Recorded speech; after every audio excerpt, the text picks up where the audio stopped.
안녕하세요. 저는 올해로 55살이 된 여성이에요. 그냥 평범한, 아니 뭐 평범하다고 하기엔 너무 기구한 팔자를 타고난 여자네요. 고등학교 졸업하자마자 바로 가정부일 시작해서 벌써 37년째인데요. 그중에서도 특히 서울 함남동에 있는 어마어마한 부잣집에서 20년을 일했어요. 제가 오늘 이 사연을 보내는 이유는요. 정말 드라마보다 더 드라마 같은 일이 제 인생에 일어났거든요. 안 믿으실 수도 있지만 진짜 다 실화네요. 제가 겪은 일을 처음부터 말씀드릴게요. 먼저 제 인생이 얼마나 박복했는지부터 얘기해야 할 것 같네요. 저는 1970년 3월 15일에 태어났어요. 그런데 태어나자마자 버려졌죠. 보육원 앞에 담요 하나에 쌓여서요. 원장님 말씀으로는 비 오는 새벽에 누가 몰래 두고 갔대요. 이름도 없어서 원장님이 지어주셨어요. 보육원에서 자라는 게 얼마나 서러운지 아세요? 다른 애들은 부모님이 데리러 오는데 전 18년 동안 아무도 찾아오지 않았어요. 명절 때 특히 서러웠죠. 다들 집에 가는데 저같이 갈 데 없는 애들만 덩그러니 남아있거든요. 어릴 때 기억이 하나 있어요. 6살 때였나? 어떤 아줌마가 보육원에 왔었어요. 고급스러운 옷을 입고 큰 차를 타고 왔는데 저를 한참 보더니 갑자기 울면서 가버렸어요. 그때는 이상한 사람이구나 했는데 나중에 생각해보니 그분이 엄마였을 수도 있겠더라고요. 그래도 공부는 곧잘 했어요. 선생님들이 넌 머리가 좋으니까 대학 가면 인생 바뀔 거야. 제가 나중에 의사 돼서 원장님 아프면 치료도 해주고 그럴 거예요. 그래, 기대할게. 언제나 이런 식으로 말씀해 주시고 그러셨죠. 그런 기대에 보답하듯 중학교 땐 전교 10등 안에 들었고 고등학교도 좋은 데 갔어요. 장학금도 받고요. 근데 고3 때 보육원 원장님이 돌아가셨어요. 그 원장님은 정말 좋은 분이셨거든요. 저를 친딸처럼 아껴주셨죠. 돌아가시면서 저한테 꼭 좋은 사람 되어라. 넌 착하고 야무지니까 잘 살 거야. 이렇게 말씀해 주셨는데 새로운 원장은 나쁜 사람이었어요. 보육원 지원금을 빼돌리고 우리 밥도 제대로 안 줬죠. 하루에 라면 한 개로 때우는 날도 많았어요. 결국 대학은 꿈도 못 꿨어요. 18살에 보육원 나오면서 받은 돈이 50만 원이 전부였거든요. 그 돈으로 고시원 방 잡고 식당에 취직했어요.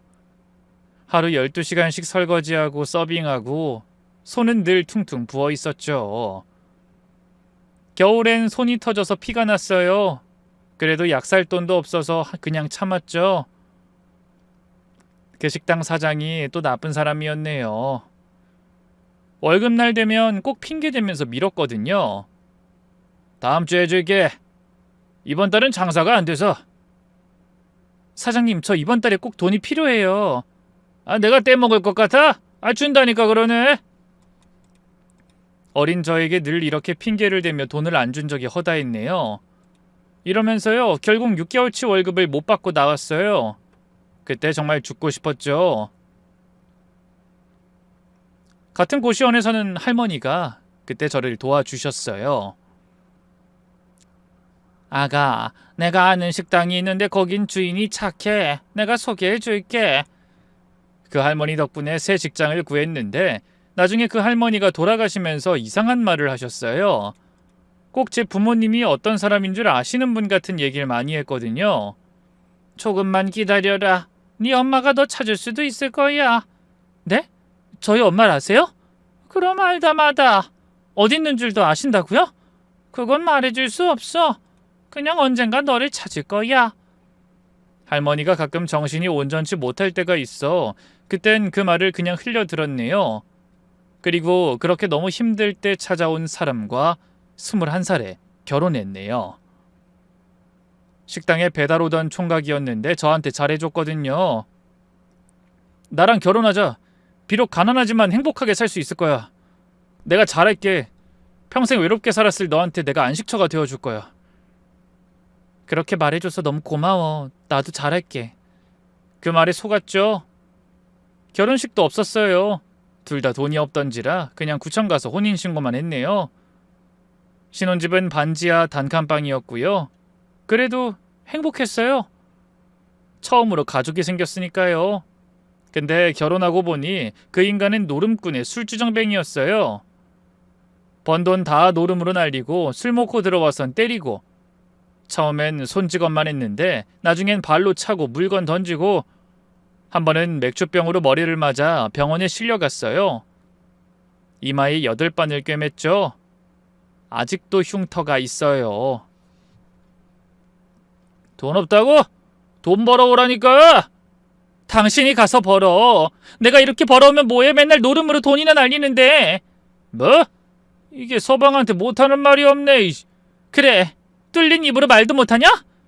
네가 잘못해놓고 왜 나한테 난리야? 집도 절도 없는 거 와이프라고 걷어줬더니만 분수도 모르고. 난 너 때문에 인생이 망했어. 알아? 어쭈? 오늘 어디까지 맞으려고 이게 작정을 해? 그렇게 5년을 참았어요. 애라도 생기면 달라질까 싶어서요. 근데 애가 안 생기더라고요. 병원 가보니 남편이 문제더라고요. 외로웠던 인생이라 그런지 자식 하나는 꼭 낳고 싶었는데 그게 불가능하다고 하니까 심적으로 너무 외롭더라고요. 그리고 그걸 안 남편은 더 미쳐 날뛰기 시작했네요. 애도 못 낳는 년이 무슨 쓸모가 있어? 이게 왜 내 탓이야? 당신은 주제 파악이 안 되지? 넌 버릇이 안 좋아. 아주 서방한테 말대꾸하는 그 버릇 말이야.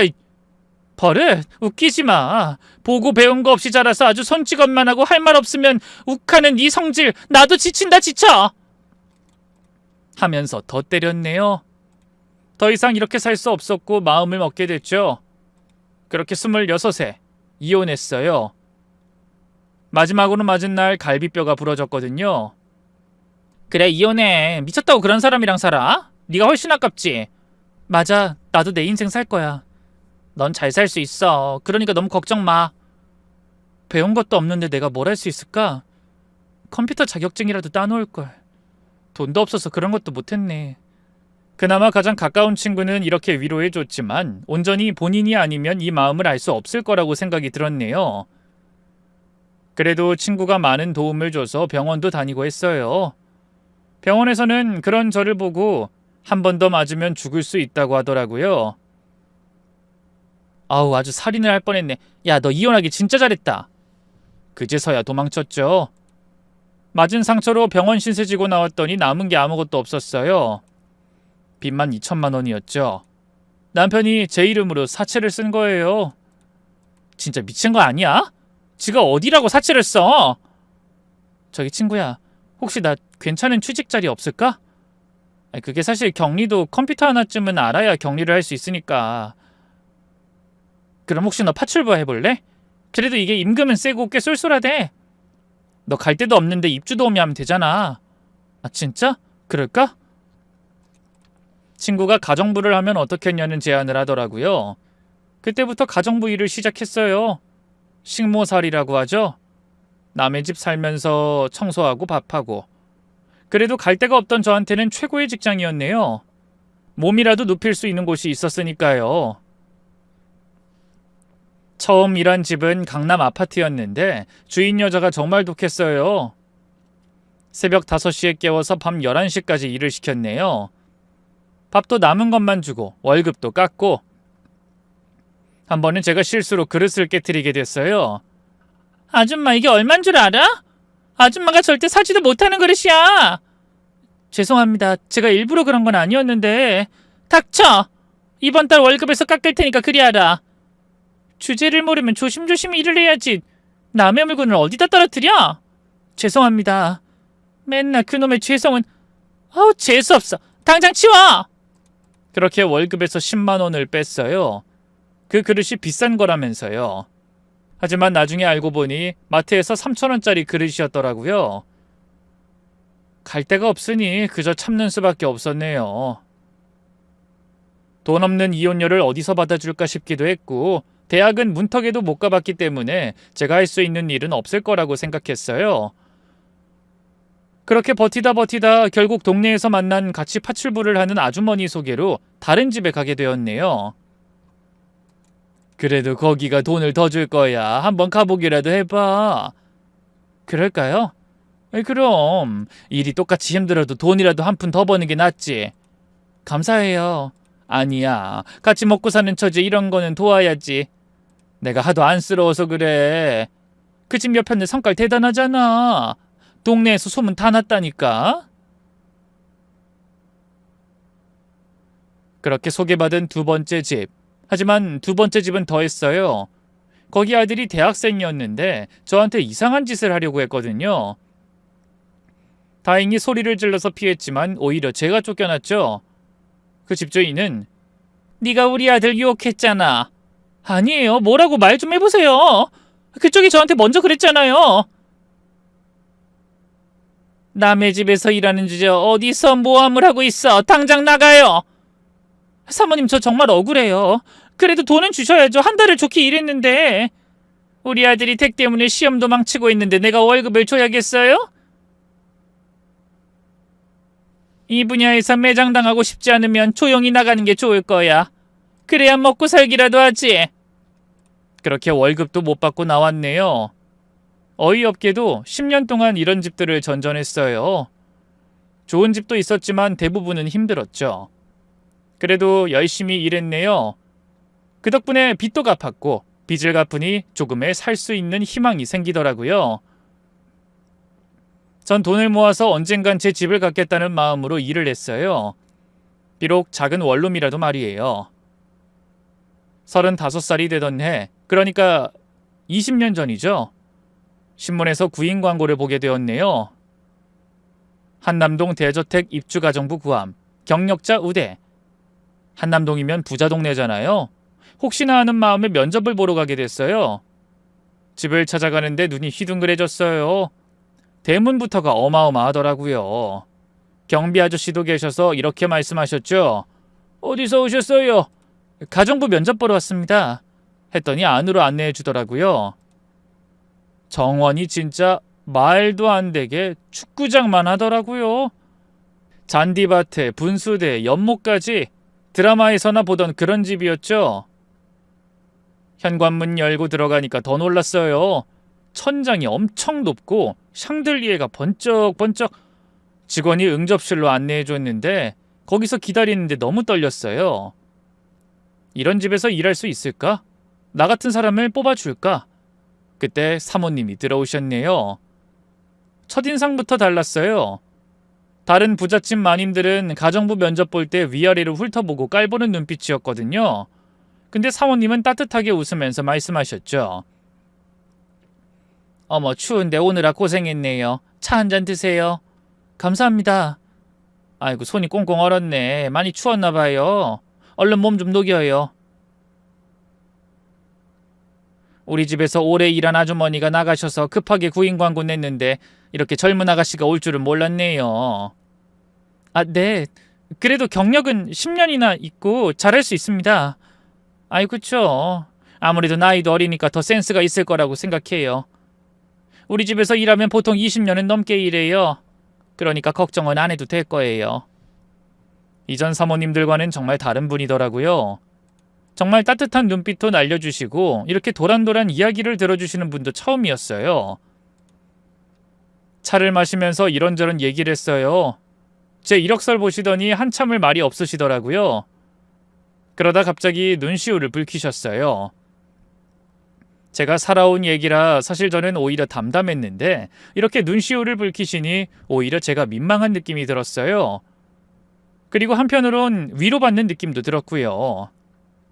아이고, 어린 나이에 고생 많이 했네요. 괜찮습니다, 사모님. 다 지나간 일이에요. 아니야, 얼마나 힘들었을까. 그 보육원에서 자랐다고? 네, 한강보육원이요. 언제 태어났어요? 1970년 3월 15일이라고 하더라고요. 그때 사모님 표정이 확 변했어요. 놀란 것 같기도 하고 슬픈 것 같기도 하고 찻잔을 들던 손이 떨리시더라고요. 1970년 3월 15일, 그날은 비가 오던 날이었지. 아, 그래요? 나도 그날에 얽힌 추억이 있어서 잘 알아요. 힘들었겠네. 아, 그러시군요. 그래도 지금은 괜찮아요. 괜찮은 척해도 지금까지 많이 힘들었을 텐데 우리 집에 너무 잘 왔어요. 뭔가 혼잣말처럼 중얼거리시더니 갑자기 일어나시더라고요. 잠깐만요. 그러고는 어디론가 가셨다가 10분쯤 후에 돌아오셨어요. 눈이 빨갛게 부어 있었죠. 울고 오신 것 같았어요. 생각해봤는데 우리 집에서 일해주세요. 월급은 다른 집보다 많이 드릴게요. 그리고 편하게 지내세요. 가족처럼. 어머, 정말요? 감사합니다. 그래도 될까요? 아이, 그럼요. 경력도 많고 대우도 잘해드릴게요. 그래도 일단 수습 기간을 두시는 게 낫지 않을까요? 아니요. 전 사람 눈만 봐도 알아요. 일도 정말 잘해줄 것 같고 또 무엇보다 그냥 내 곁에 두고 싶네요. 내 사람이라는 확신이 들어서 말이야. 그날부터 제 인생이 바뀌었어요. 사모님은 정말 천사 같은 분이었거든요. 제가 여태까지 만났던 사모님들 중 손에 꼽히게 다정하고 따뜻한 분이더라고요. 한참 어리니까 말 편하게 해도 되지. 우리 애들도 다 또래라서. 이리 와봐, 네 방 보여줄게. 그럼요, 말씀 편하게 하세요. 여긴 침대고 저 뒤엔 화장실이야. 그리고 무슨 색 좋아할지 몰라서 일단 아이보리로 꾸며봤는데 괜찮아? 저요, 너무 감사하죠. 완전 감지덕지예요. 방을 보고 깜짝 놀랐어요. 이런 방을 처음 가져봐서 눈물이 다 났네요. 그동안 제가 살던 곳들은 다 지하실이나 창고 같은 데였거든요. 근데 여긴 정말 좋은 방이었어요. 햇빛도 잘 들고 화장실도 딸려 있고. 마음에 들어? 네, 너무 좋아요. 오히려 과분한데요. 아니, 무슨 과분해. 앞으로 여기가 네 방이야. 필요한 거 있으면 언제든 말해. 사모님 너무 감사해요. 이렇게 신경 써주셔서. 우리 집을 도와주는 사람이면 당연히 가족이지. 가족한테 이렇게 하는 건 당연한 거야. 앞으로 다른 집에서 지낼 때랑은 완전 다르게 지낼 거야. 우리 집에 와줘서 고마워. 감사합니다. 저도 최선을 다할게요. 지금처럼 그냥 편하게 있어. 너무 애쓰지 말고. 난 김주임한테 그냥 편안함을 제공하고 싶어. 우리 애들 나이 또래기도 하고 그동안 살아온 게 너무 힘들었을 것 같아서 잠시 쉬게 해주고 싶은 마음이랄까? 사모님 정말 감사합니다. 사모님은 다른 사모님들과는 확연히 달랐네요. 워낙 부자라 그런지 마음도 넓었고 아예 힘든 일은 시키지도 않았어요. 제가 하는 일은 사모님과 맛집 탐방 그리고 쇼핑 정도? 간혹 직원들 보기 눈치 보일 때쯤 간간히 방 정리 정도만 시키셨네요. 거의 사모님의 비서 같은 느낌이었어요. 모두 저를 김주임이라고 불렀죠. 운전기사 아저씨, 정원사 아저씨, 그리고 주방 아주머니도 계셨죠. 다들 좋은 분들이었어요. 특히 주방 아주머니가 저한테 잘해주셨어요. 김주임은 사모님이 정말 아끼시는 것 같아. 20년 일했는데 사모님이 직원한테 이렇게 잘해주시는 거 처음 봐. 아, 정말요? 하긴 저도 이렇게 따뜻하신 분은 처음이에요. 사모님이 원래도 따뜻한 분이긴 하시지만 그래도 김주임이 아무래도 본인 자식들이랑 나이가 비슷비슷하니까 더 자식 같은가 봐. 그러게요. 잘해주실수록 더 잘해야죠. 사모님은 정말 저를 딸처럼 대해주셨어요. 밥 먹을 때도 이리 앉아, 같이 먹자. 아니에요, 괜찮아요. 나 혼자 먹기 많아서 그래. 그리고 밥 안 먹었잖아, 같이 먹으면 좋지. 하시고 아프면 병원 보내주시고 명절엔 용돈도 두둑하게 주시고. 회장님도 좋은 분이셨어요. 큰 회사 회장님이셨는데 집에선 자상한 남편이었죠. 김주임이 와서 우리 집사람이 김주인 덕분에 외롭지 않다고 하더구만. 고맙네. 애들은 다 키워서 자기 살 길 찾아가고 각자 컸으니까 아무래도 집사람이 외로웠나 봐. 다행이에요. 사모님이 제 덕분에 외롭지 않다고 하셔서. 근데 이상한 일들이 있었어요. 사모님이 가끔 절 보면서 우시는 거예요. 특히 제 생일날에는 꼭 울면서 케이크를 주셨죠. 원래도 드라마나 슬픈 책들을 보면 자주 우시는 분이시긴 하시긴 했어요. 제가 아무래도 보육원에서 나고 자라고 지금까지 살아온 환경이 너무 박복해서 절 보면 늘 안쓰러워하시는 것 같더라고요. 사모님 왜 우세요? 그냥 네가 불쌍해서. 어린 나이에 부모도 없이 괜찮아요. 저 이제 행복해요. 그래, 행복해야지. 꼭 행복해야 해. 지금은 이렇게 좋은 집에서 사모님 같은 분도 만났잖아요. 어쩜 이렇게 착할까? 김 주인 보면 마음이 참 아파. 5년쯤 지났을 때 더 이상한 일이 있었어요. 제가 감기에 걸렸는데 사모님이 밤새 제 곁을 지키시는 거예요. 사모님 주무세요. 저 괜찮아요. 아니야, 내가 있어야 해. 혹시 밤에 열이 오르면 어떡해? 그때 제가 잠결에 들었어요. 사모님이 제 이마를 짚으면서 뭔가 중얼거리시는 걸 들었죠. 그 후로도 사모님의 이상한 행동은 계속됐어요. 제가 잠깐 외출했다 하면 어디 갔었어? 아이, 걱정했잖아 하시고, 제가 남자 직원이랑 얘기만 해도 그 사람 조심해, 나쁜 사람일 수도 있어 하셨어요. 사모님이 저를 잘 챙겨주셔서 너무 감사해요. 김주임이 꼭 딸 같아서 그래. 아무래도 우리 애들이 또래기도 하고 말이야. 우리 애들은 늘 좋은 것만 먹고 입어서 아쉬움이 없어. 김주임처럼 철도 덜 들었고. 김주임 보면 대견해. 10년쯤 되던 해에는 아예 가족 행사에도 참석시키셨어요. 회장님 생신 때도 우리 김주임도 같이 축하해주자 하시고, 명절 제사 때도 김주임도 우리 가족이니까 하시면서요. 자식들은 처음엔 이상하게 봤죠. 특히 사모님의 큰아들은 그런 저를 보고 이렇게 말했어요. 어머니, 가정부를 왜 제사상에 앉히세요? 했다가 사모님한테 크게 혼났죠. 김주임은 그냥 가정부가 아니야. 우리 집을 이렇게 도와주는데 가족이나 마찬가지지. 우리 가족이야. 너희가 뭐 언제 한번 집안일에 대해 신경 쓴 적 있어? 김주임은 하나부터 열까지 얼마나 세심하게 챙기는데. 앞으로 그런 말 하지 말아라. 알았어? 네, 죄송해요. 김주임님, 죄송해요. 그렇게 15년째 되던 해, 제가 독감에 심하게 걸리게 되었네요. 일주일 동안 알아두었는데 사모님이 정말 극진히 간호해 주셨어요. 의사도 집으로 부르시고 약도 직접 먹여주시고.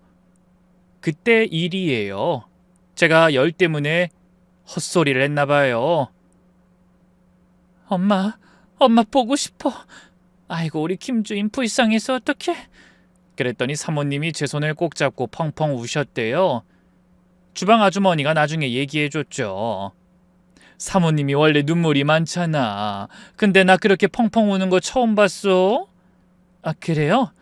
늘 저를 안타깝게 생각하시잖아요. 저야 감사하죠, 진짜. 하긴 김주임도 여기 온 지 15년이나 됐지. 사모님한테 자식 같긴 하겠다. 워낙에 자식들 사랑이 깊기도 하고 키우는 강아지도 엄청 사랑하시잖아. 원래 사랑이 많으셔. 김주임은 진짜 이 집에 들어온 게 복 받은 거야. 병이 나은 후에 청소하다가 사모님 서재에서 이상한 걸 발견했어요. 서랍이 좀 열려있길래 닫으려고 했는데 거기서 사진이 보였죠. 제 사진이었죠. 그것도 한두 장이 아니라 수백 장. 일하는 모습, 밥 먹는 모습, 정원에서 쉬는 모습, 심지어 자는 모습까지. 언제 찍으셨는지 전혀 몰랐어요. 그리고 파일이 하나 있었는데 거기엔 제 이름이 적혀 있었죠. 뭔가 싶어서 슬쩍 봤는데 병원 서류들이었네요. 그중에 유전자 검사 결과서가 있었죠. 두 사람의 DNA 비교 결과 99.9% 일치. 밑에는 메모가 적혀 있었어요. 2005년 3월 15일 확실하다. 내 딸이 맞다. 35년 만에 찾은 내 딸. 저는 너무 놀라 서류를 떨어뜨릴 뻔했어요. 내 딸? 35년? 그럼 사모님이... 하지만 확신할 수 없었죠. 혹시 다른 동명이인이 있는 건 아닐까? 아니면 제가 잘못 본 건 아닐까? 그날 밤 잠을 못 잤어요. 사모님이 제 엄마일 수도 있다는 생각에. 하지만 말도 안 되는 일이잖아요. 재벌가 사모님이 어떻게 제 엄마일 수 있겠어요? 그런데 생각해보면 이상한 점이 너무 많았어요. 처음 면접 볼 때 제 생일 듣고 놀라셨던 것, 늘 제 생일에 우셨던 것, 저를 너무 아껴주셨던 것, 모든 게 주마등처럼 스쳐 지나가더라고요. 사모님한테 여쭤볼까? 아니야, 그러다 괜히 어색해질 수도 있을 거야. 이렇게 생각하면서 마음을 접었죠. 혹시라도 제가 오해하는 걸까 싶었고 이렇게 좋은 분과 행여나 관계가 틀어질까 걱정이 되었거든요. 그리고 3년 전 회장님이 돌아가셨어요. 심장마비로 갑자기 가셨죠. 여보 미안해. 어떻게 이렇게 허망하게 가? 사모님 진정하세요. 회장님 좋은데 가셨을 거예요. 그래 맞아 그랬을 거야. 우리 남편 진짜 좋은 사람이거든. 나 같은 사람 만나도 한없이 사랑해주고 정말 고마운 사람이었어. 회장님도 사모님 사랑 듬뿍 받고 가셨을 거예요. 나 이제 어떡해. 우리 남편한테 너무 미안해서 어쩜 좋아. 사모님이 정말 많이 우셨어요. 50년을 함께 사신 분이니까요. 장례식장에서도 사모님은 저만 찾으셨네요. 김주임 내 곁에 있어줘. 네가 없으면 못 견딜 것 같아. 네, 저 잡으세요. 걱정 마세요. 회장님 돌아가시고 나서 자식들이 본색을 드러냈어요. 자식이 셋 있었는데 셋 다 재산에만 관심이 있었죠. 늘 결핍이 없이 자라오고 외국 유학까지 다녀온 사람들이라 집에서 많이 떨어져 있어 이렇게 정이 없는 걸까 싶은 생각도 들었어요. 왜 그렇게 사모님이 저에게 딸처럼 잘해줬는지 이해도 가더라고요. 어머니, 아버지 유언장 없으셨어요? 엄마, 회사 집은 어떻게 하실 거예요? 엄마, 부동산 저희가 관리할게요. 사모님은 그런 자식들 보면서 씁쓸해 하셨어요. 김조임, 내가 정말 자식 교육을 잘못했구나. 돈만 하는 아이들이 됐어. 아니에요. 그래도 마음 많은 회장님 돌아가신 게 마음이 아프실 거예요. 과연 그럴까? 그렇지 않게 키웠다고 생각했는데 참 씁쓸해. 그러던 중 석 달 전 사모님이 쓰러지셨어요. 병원 검사 결과는 충격적이었죠. 췌장암 말기. 남은 시간 3개월. 이렇게 착하시고 훌륭하신 사모님이 왜 이런 병을 얻은 거예요? 왜? 아니야. 난 착하다고 할 자격 없어. 내가 얼마나 죄가 많은 사람인데. 아니요. 그렇지 않아요. 벌 받은 거야. 사모님은 본인이 벌을 받은 거라며 애써 웃으시더라고요. 저는 그 자리에서 무너졌죠. 20년 동안 저를 친딸처럼 아껴주신 분이, 아니 어쩌면 정말 제 엄마일지도 모르는 분이 말이에요. 사모님이 입원하신 후 새 자식들의 행동은 정말 가관이었어요. 병문안 온다면서 매번 서류 봉치를 들고 왔죠. 그나들은 매일 와서 어머니, 이 서류에만 사인해 주시면 제가 회사 경영 잘할게요. 이랬고, 둘째 딸은 엄마, 강남 빌딩들 제 이름으로 해주세요. 세금 때문에요. 이랬죠. 셋째 아들은 더 했어요. 어머니, 현금 자산은 제가 관리하는 게 좋을 것 같아요. 이러면서요. 사모님은 그때마다 나중에 하자 하시면서 피하셨어요. 그럼 자식들은 짜증내면서 나가고 어느 날은 둘째 딸이 간호사한테 돈을 주더라고요. 어머니 혼자 계실 때 이 서류 좀 사인 받아주세요. 하는 걸 봤어요. 사모님이 온전치 않을 때 뭔가 조작하는 것 같더라고요. 그래도 절 누구보다 아껴줬던 사모님이셨는데 이럴 순 없다고 생각이 들었죠. 그러시면 안 됩니다. 네가 뭔데 참견이야? 그래도 사모님이 정신 좀 차리시고 운전하실 때 하셨으면 좋겠어요. 우리 엄마가 아주 딸처럼 여기니까 네가 딸 같지? 야, 겨우 우리 집안일이라는 주제 파악해. 우리 엄마 같은 사람이 너 좀 챙기니까 네가 뭐라도 된 것 같아? 넌 우리 엄마 돌아가시면 바로 이 집에서 아웃이야. 알겠어? 하면서 화를 내더라고요. 큰아들은 더 교활했어요. 의사한테 접근해서 어머니, 정신이 온전하실 때 유언장 작성하게 해주세요. 이러고 제가 옆에서 지켜보니까 정말 한심하더라고요. 그런 와중에도 사모님은 저만 찾으셨네요. 김주임, 네가 있어서 다행이야. 네가 없었으면 정말 외로웠을 거야. 사모님이 베풀어준 은혜가 얼만데 제가 이 정도도 못할까요? 사모님 걱정 마세요. 제가 언제든 옆에 있을 테니까요.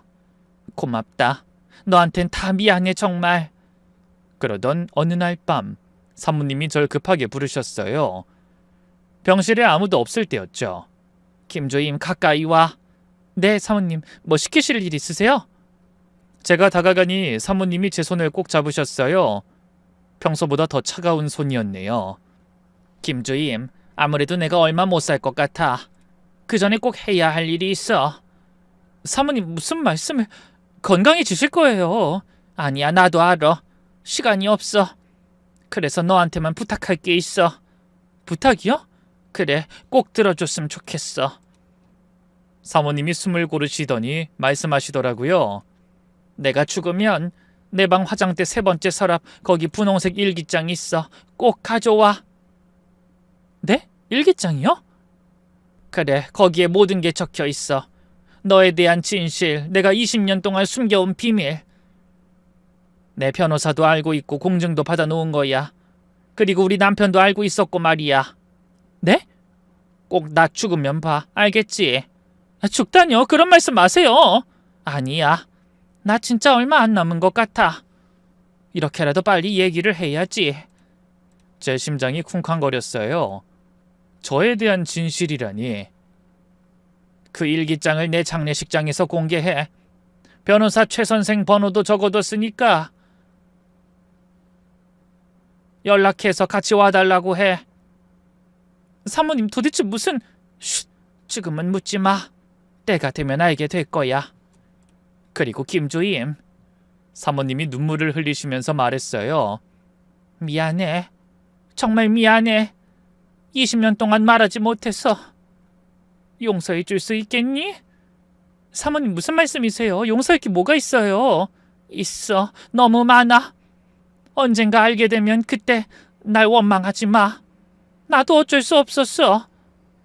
한참을 절 보고 계속 우시더라고요. 호흡도 힘드신데 절 보니 눈물이 안 멈추시는 것 같았네요. 그 모습을 보니 진정으로 제 옆에서 어른으로서 절 품어주신 사모님을 생각하게 되었고, 저 역시 눈물이 폭풍같이 쏟아져 나왔죠. 그리고 그 말의 끝으로 사모님은 눈을 감으셨어요. 그리고 일주일 후 새벽 3시에 숨을 거두셨네요. 사모님, 거짓말이죠? 이렇게 가실 리 없잖아요. 사모님, 일어나세요. 병원에서 연락받고 갔을 때 새 자식은 이미 와 있었어요. 울긴 우는데 눈물보다는 계산기가 돌아가는 게 보였죠. 특히 큰아들은 벌써 전화통을 붙들고 장례는 알아받은 장례식장 특실로 정재계 인사들 다 초청하고 언론사도 연락해. 이러고 있었어요. 장례 준비하면서도 새 남매는 재산 얘기만 했어요. 이혼장은 없나? 아버지 때처럼 법정 상속하면 되겠지. 변호사 불러서 빨리 정리하자. 저는 사모님의 마지막 부탁이 계속 마음에 걸렸어요. 분홍색 일기장. 도대체 거기에 뭐가 적혀 있을까? 장례 첫날 밤 조문객들이 잠시 뜸해진 틈을 타서 집에 왔어요. 아무도 없는 집이 너무 썰렁했죠. 사모님 방으로 들어가니 여전히 사모님 향수 냄새가 났어요. 화장대 3번째 서랍을 열었죠. 정말로 분홍색 가죽 표지에 일기장이 있었죠. 손이 떨려서 제대로 잡을 수가 없었어요. 첫 장을 펼쳤어요. 사모님의 단정한 글씨가 보였죠. 김주임, 이 글을 읽고 있다면 난 이미 네 곁을 떠났겠구나. 20년 동안 정말 고마웠어. 너는 내게 직원이 아니라 진정한 가족이었고, 아니, 그 이상이었단다. 눈물이 앞을 가려 잠시 멈췄다가 다시 읽었어요. 이제 모든 진실을 말해야겠구나. 내가 왜 너를 그토록 아꼈는지, 왜 난 몰래 네 사진을 찍고 네 곁을 맴돌았는지. 다음 장을 넘기니 충격적인 내용이 시작됐네요. 난 21살에 임신을 했었다. 상대는 같은 대학 법대생이었어.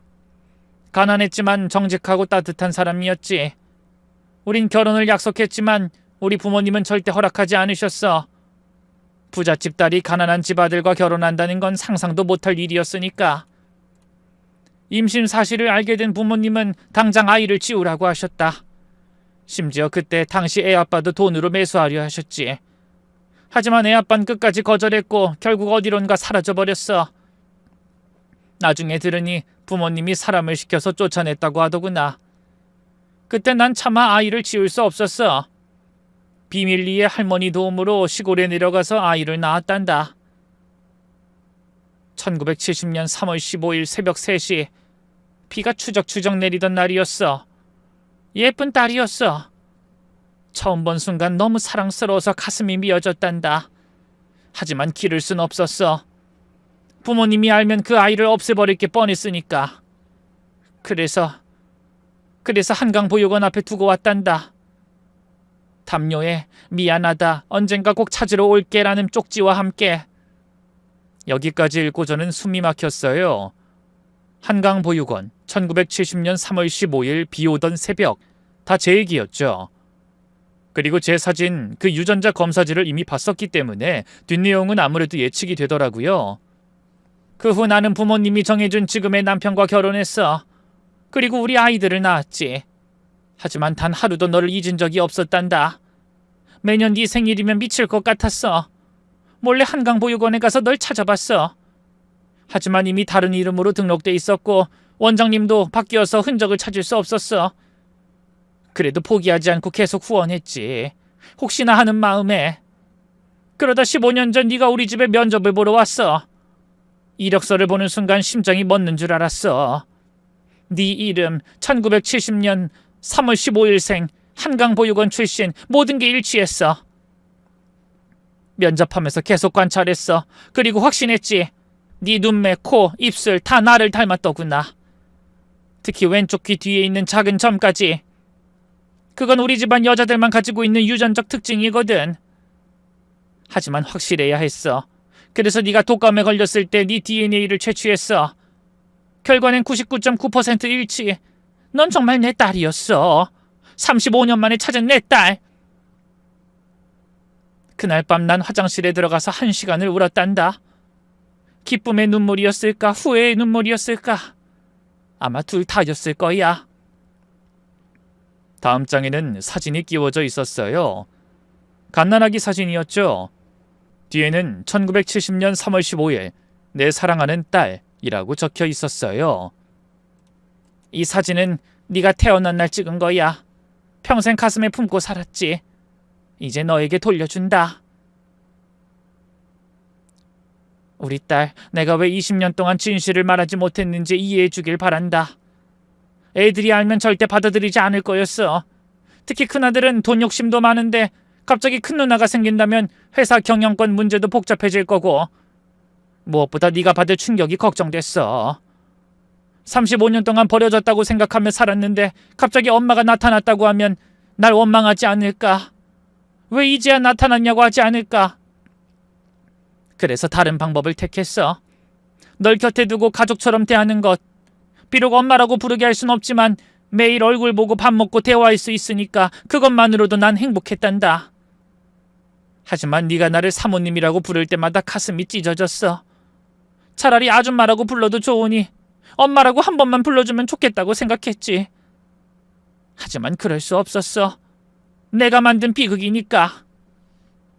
일기장을 계속 읽어나갔어요. 사모님이, 아니 엄마가 20년 동안 절 지켜본 기록들이 빼곡했죠. 2005년 4월 3일 오늘 우리 딸이 감기에 걸렸다. 기침하는 모습이 너무 안쓰러워 가장 좋은 약을 사왔다. 직접 타려서 먹이고 싶었지만 너무 유난스러워 보일까봐 참았다. 2008년 7월 15일 우리 딸이 오늘 웃었다. 정원에서 꽃에 물을 주다가 나비를 보고 환하게 웃었다. 그 미소가 어릴 적 나와 똑같아서 눈물이 났다. 2010년 3월 15일 우리 딸의 40번째 생일. 케이크를 준비했지만 또 울고 말았다. 언제쯤 울지 않고 축하해 줄 수 있을까? 미안하다 딸아. 2015년 12월 24일 우리 딸이 열이 나서 앓고 있다. 밤새 곁을 지켰다. 열이 나면서 엄마라고 불렀다. 내가 여기 있다고, 엄마가 여기 있다 말해주고 싶었다. 2018년 5월 5일 남편이 우리 딸 보며 말했다. 김주임이 당신을 많이 닮았네요. 딸 같아요. 그 말에 깜짝 놀랐다. 알고 보니 남편은 다 알고 있었어. 정략 결혼을 했지만 늘 다정했고 나만 생각한 남편이었기 때문에 모든 걸 알고 있어도 함구했던 거였다. 남편이 죽고 나서 얼마나 슬프던지 미안함에 눈물이 많이 났다. 그리고 당장이라도 네가 내 딸이라고 말해버리고 싶었지. 그리고 충격적인 내용이 이어졌어요. 내 딸아, 사실 네 아버진 10년 전에 날 찾아왔었단다. 용서를 구하면서 너의 행방을 물었지. 하지만 난 모른다고 거짓말했어. 그가 네 곁에 나타나면 네 평화로운 삶이 깨질까 봐서. 미안하다. 이것도 내 이기심이었을까? 네 아빠는 지금 작은 법무법인을 운영하고 있더구나. 결혼은 하지 않았다고 했어. 평생 너와 나를 그리워하며 살았다고. 그의 연락처를 남겨줄 테니 만나고 싶으면 만나렴. 하지만 강요하진 않을게. 마지막 부분엔 유언장 내용이 있었어요. 이제 내가 왜 재산의 60%를 너에게 남기는지 알겠지? 이건 단순한 상속이 아니야.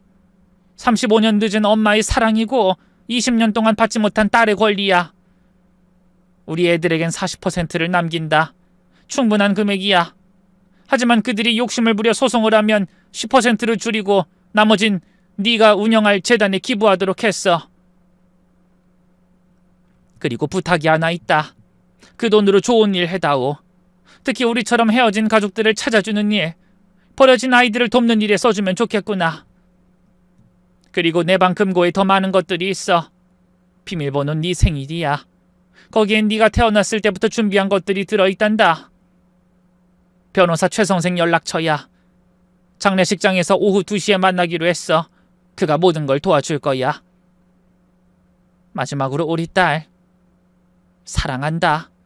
이 말을 20년 동안 하고 싶었어. 비록 엄마로서는 실격이었지만 너를 사랑하는 마음만은 그 누구보다 컸단다. 언젠가 천국에서 만나면 그땐 꼭 엄마라고 불러다오. 그때까지 기다릴게. 사랑한다, 내 딸아. 지금도 용기가 없어 이렇게 세상이 없을 때나 고백하는구나. 네가 날 어떻게 볼지 너무 두려워서 용기 없는 엄마는 세상이 없을 때나 고백하는구나. 엄마를 용서해줘. 사랑해. 일기장을 덮고 나서 저는 한참을 울었어요. 20년 동안 사모님이라고 부르던 분이 제 엄마였다니. 그것도 매일 절 보면서 얼마나 가슴 아프셨을까. 정신을 차리고 엄마 방 금고를 열었어요. 비밀번호는 정말 제 생일이었죠. 안엔 정말 많은 것들이 있었어요. 제 탯줄과 베넷 저고리, 첫 신발, 그리고 은행 통장들, 35년 동안 매달 적금을 부으신 통장, 제 이름으로 된 주식 계좌, 그리고 편지 뭉치가 있었어요. 매년 제 생일마다 쓰신 편지들이었죠. 하지만 붙이지 못한 편지들. 우리 딸, 첫 번째 생일 축하한다. 엄마가 곁에 없어서 미안해. 우리 딸 10살이 됐구나. 학교는 잘 다니고 있니? 친구들은 많니? 우리 딸 20살 생일 축하해. 이제 어른이 됐구나. 어떤 사람이 됐을까? 35년 동안 단 한 해도 빠짐없이 편지를 쓰셨더라고요. 다음 날 오후 2시. 장례식장은 이미 조문객들로 가득했어요. 저는 일기장과 서류들을 가방에 넣고 변호사님을 기다렸죠. 안녕하세요. 저는 최 변호사입니다. 사모님께 모든 걸 들었습니다. 변호사님은 따뜻한 눈빛으로 절 보셨어요. 사모님이 15년 전부터 저와 상의하시면서 모든 걸 준비하셨어요. 법적으로 완벽하니 걱정하지 마세요. 장례식장 특실로 들어가니 세 남매가 이미 와 있었어요. 이제 상속 얘기 좀 합시다. 어머니가 따로 유언장 안 남기셨으니 법정 상속으로 하죠. 큰아들이 먼저 말을 꺼냈어요. 맞아요. 우리 셋이서 균등하게 나누면 돼요. 둘째 딸이 맞장구 쳤죠. 한남동 집은 내가 살 테니까 현금으로 정산해줘. 막내 아들이 덧붙였어요. 그때 제가 나섰죠. 잠시만요. 세 사람이 동시에 절 쳐다봤어요. 김주임 왜 그래요? 우리 가족 일인데 낄 때 안 낄 때 구분 못하지? 그러게. 꼭 저렇게 선을 넘어. 본인이 뭐라도 되는 것 마냥. 우리 엄마가 아무리 아꼈다고 한들 이젠 엄마가 없는데 그래? 자식들이 짜증스럽게 말했죠. 사모님이 유언장 남기셨습니다. 뭐? 유언장이라고? 변호사님이 서류를 꺼내며 말했어요. 저는 사모님의 유언 집행인 최 변호사입니다. 지금부터 유언장 공개하겠습니다. 변호사님이 유언장을 읽기 시작했어요. 본인은 다음과 같이 유언한다. 본인 소유의 전 재산 중 60%를 내 친딸 김영숙에게 상속한다. 뭐라고? 큰아들이 벌떡 일어났어요. 김영숙은 본인이 혼전에 낳은 딸로서 유전자 검사로 친자 관계가 확인됐다. 말도 안 돼. 이건 사기야. 가정부가 어떻게 우리 누나가 될 수 있어? 자식들은 난리가 나게 되었네요. 조문객들이 웅성거리기 시작했어요. 특히 다른 집 부인들은 충격을 받은 듯했죠. 증거 보여주세요. 이건 조작이에요. 큰아들이 책상을 쳤어요. 저는 조용히 일기장을 꺼냈어요. 이건 어머니가 직접 쓰신 일기장입니다. 일기장을 읽어주자 장례식장이 순간 조용해졌어요. 엄마가 혼전에 저를 낳은 사연, 35년 만에 다시 만난 이야기, 20년 동안 숨겨온 비밀. 그래도 이건... 자식들이 말을 더듬었어요. 변호사님이 서류를 꺼냈죠. 여기 두 곳의 대학병원에서 실시한 유전자 검사 결과 있습니다. 모두 99.9% 일치합니다. 그리고 1970년 3월 15일 출생 기록과 보육원 입소 기록도 있고요. 또한 변호사님이 이어 말했어요. 김영숙 씨는 법적으로 사모님의 장녀입니다. 호적에는 올라있지 않지만 인지 절차를 통해 상속권이 인정됩니다. 증거가 너무 확실해서 새남매도 더는 반박하지 못했어요. 그래도 60%는 너무 많잖아요. 둘째 딸이 울먹였어요. 그러자 변호사님이 말씀을 이어가더라고요. 유언장엔 조건이 있습니다. 만약 소송을 제기하시면 상속분이 10%로 줄어듭니다. 새남매는 서로를 바라봤어요.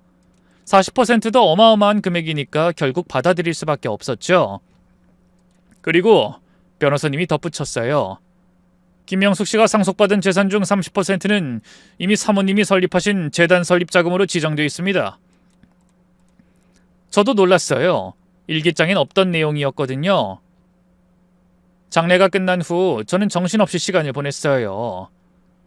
재단 설립하고 각종 서류 처리하고 그러던 중 놀라운 사실들이 계속 밝혀졌죠. 엄마가 35년 동안 얼마나 많은 준비를 하셨는지. 이사장님, 사모님이 20년 동안 후원한 인원이 500명이 넘습니다. 스위스 은행에 이사장님 명예 계좌가 있대요. 15년 전에 개설됐다고. 사모님이 매입해두신 부동산이 더 있습니다. 다 이사장님 명의로 되어 있고요. 정말 엄마는 저를 위해 모든 걸 준비해 두셨던 거예요. 6개월이 지났어요.